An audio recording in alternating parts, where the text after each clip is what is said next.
So I don't know how y'all feel about this, but me personally, I think we've had some of the best tight end play in fantasy football that we have seen in years from these tight ends. We are getting lots of great tight end options at the fantasy position. Travis Kelce's obviously him.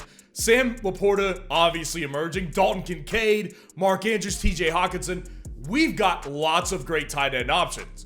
And that is great because it is the perfect time for these tight ends to be giving you the most upside in fantasy football as you make your playoff push. So today, we're going through the top 12 tight end rankings in Week 11 fantasy football, guys. And all you need to do to qualify to get one of these free FFN hats right here is to go down there, drop a like on this video, subscribe to the channel, and comment down below your hottest take for Week 11 fantasy football. So please go down there, drop a like on the video, and subscribe to the channel to show your support.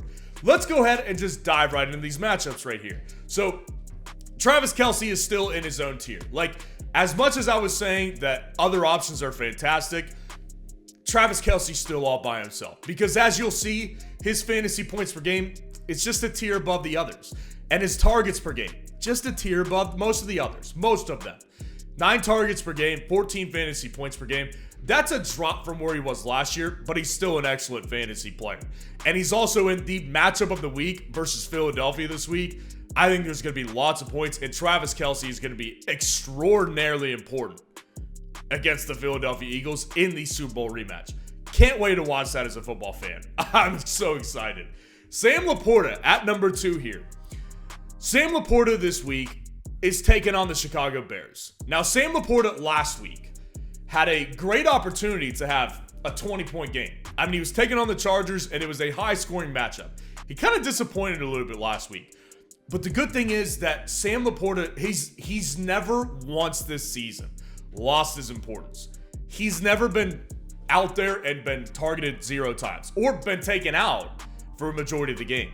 Sam Laporta's importance to the offense is 100% bulletproof, solidified, any of those words you want to use. Sam Laporta to me is just a super consistent option who has the ceiling of a guy like Travis Kelce, a guy like Mark Andrews, a guy like TJ Hawkinson, and basically the same amount of consistency. And this week against the Bears, I love the matchup so much. I got to go with Laporta at number 2, while acknowledging that Mark Andrews is a great option this week as well. Mark Andrews taking on the Bengals in Thursday Night Football. By the time you're watching this, you may have already seen what happened. If you're not watching it before the game, I think Mark Andrews is going to rebound this week. Had a little bit of a down week last week. It wasn't his best. But the reality is that Mark Andrews is similar to a guy like Sam Laporta. The guy is consistently involved. Actually, a little bit less involved than Sam Laporta on a weekly basis. 6.5 targets per game. But 6 touchdowns this season is more than 4, which is what Sam Laporta had. And that's why he's averaging 12.2 fantasy points per game. Guy's always a threat to get in the end zone. That's the reality. And every team knows this, so they're going to do their best to stop it. But in a divisional matchup versus the Bengals tonight, I think that Mark Andrews is going to be just ultra important to this offense, as he always is, and they're going to make a very concerted effort getting him the ball. TJ Hawkinson at number 4 here. Now, I want to discuss this because TJ Hawkinson's taking on the Broncos. On paper, great matchup. I'm not disputing that, really. It's so funny with TJ Hawkinson, and honestly, the rest of the Vikings, too. My thing is, I know I do this because I'm subconsciously catching this. I'm just doubting the Minnesota Vikings right now. And I don't know why. Let me tell you why I shouldn't be. 4 straight victories without Justin Jefferson. No more Kirk Cousins, and Josh Dobbs has won 2 straight. TJ Hawkinson, not lost involvement in this offense either. Here's the reason why I have TJ Hawkinson below Andrews and Laporta. TJ Hawkinson is limited in practice this week. Do I think he's going to play? Yes, because he's been limited for really several weeks now with a rib injury. The other reason is that if Justin Jefferson comes back, I just can't see Josh Dobbs maintaining 2, let alone 3 options if you factor in Jordan Addison. I just can't see it. So, yes, I acknowledge, great play. Don't sit TJ Hawkinson. But the reality is that for me personally, a guy like TJ Hawkinson with a quarterback downgrade, which it is, like Josh Dobbs is good backup, but he's not averaging 300, 400 passing yards per game like Kirk Cousins was. His ceiling's about 270. So there just isn't as much upside for TJ Hawkinson. Great play. I continue to doubt the Vikings here. Dalton Kincaid at number 5, taking on the New York Jets. Again, it sounds like an insult to a guy who's been a fantastic tight end option the past several weeks without Dawson Knox. And he's without Dawson Knox again. So it sounds like an insult. Just keep in mind, like, the options that we've just discussed, they're fantastic options. Our first 7 options this week are all fantastic tight end options. Like, I'm so happy with the tight ends this year. Dalton Kincaid especially he's been fantastic. I mean, he outproduced Stephon Diggs last week against the Denver Broncos in fantasy football. Do I think that's going to happen every week? No, of course not. But Dalton Kincaid against the Jets, like, the reality is the guy has been involved every single week to the tune of at least 5 to 6 targets without Dawson Knox. He's also found the end zone as well. So Dalton Kincaid, to me, another solid week, another solid play in this Buffalo Bills offense. George Kittle at 6 here. George Kittle's taking on the Tampa Bay Buccaneers in San Francisco.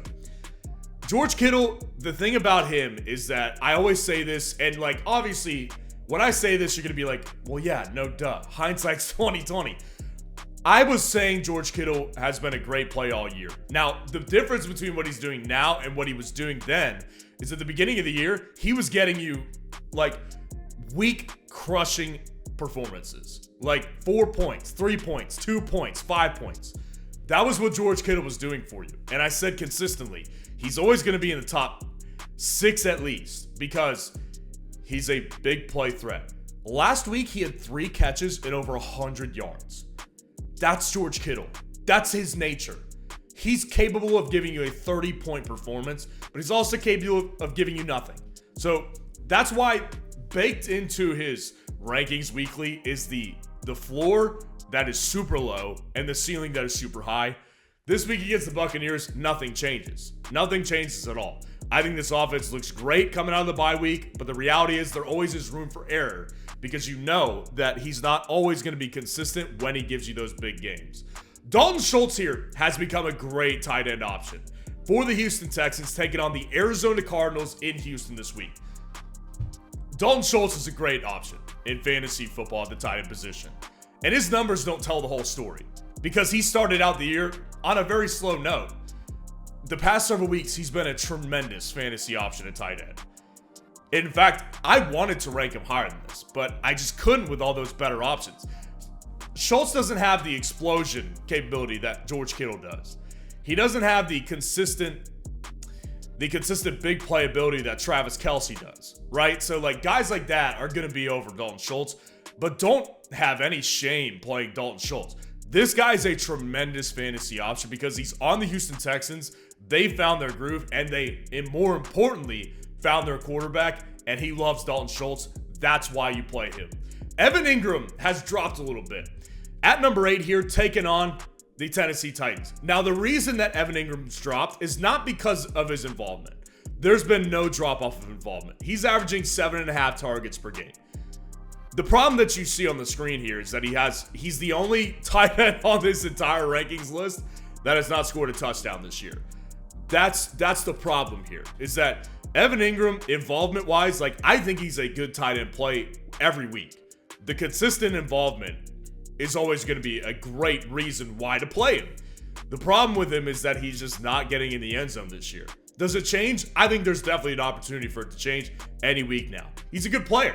He's a good player, and he's on a good offense, and they're going to want to play their best coming out of this embarrassing loss they just took from the San Francisco 49ers. Evan Ingram, though, has to drop behind the guys who are getting bigger plays because he's just not getting those right now. Cole Kmet at number 9 here. Cole Kmet this week taking on the Detroit Lions. Matchup is no good. I do not like this matchup one bit. The reality is, though, Justin Fields is coming back. Now, Cole Kmet has had some of his best games with Justin Fields. Justin Fields likes to throw to him. The problem that I have with Chicago and why Cole Kmet just really right now I can't have him higher than this is because of the fact that this is a very inconsistent offense. Who knows how Justin Fields is going to play after missing the last 4 or 5 games? there's no floor here. There really isn't. There's no floor. Floor is 0.